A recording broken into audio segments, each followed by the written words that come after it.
আজি আপোনালোকক ক'ব লাগিব যে মই ইএম সকলক ধন্যবাদ জনাইছোঁ কি এই এক বছৰত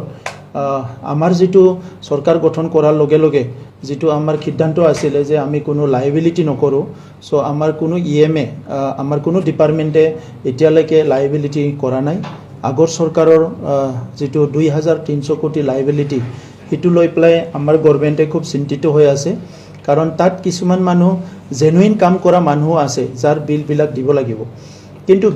বিলটো কোৰ পৰা দিব যে তেখেতসকলে বছৰত যেটো পইচা পাইছিলে সেই পইচাখিনি খৰচ কৰি ইয়াৰ উপৰিঞ্চিত কিছুমান অৰ্ডাৰ দি প্লাই এই অৰ্ডাৰৰ পাৰ্চেন্টেজ বিলাক খাই পেলাই এটো লায়াবিলিটি কৰি থৈ গৈছে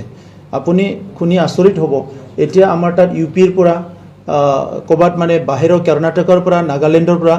বহুত মানুহ আহে যিবিলাকে আহি প্লাই আমাক কয় যে আমাৰ 80 কোটি টকাৰ মানে কম্বল সাপ্লাইৰ পইচা পাব লগা আছে কিছুমানে কয় 32 কোটি টকাৰ আমব্ৰেলা ছাতি সাপ্লাইৰ পইচা পাব লগা আছে কোনোবা কয় 25 কোটি টকাৰ মই খুটা সাপ্লাই কৰিছিলো কোনোবা আহি প্লাই কয় যে মই 42 crore মানে 42 crore পইচাৰ মানে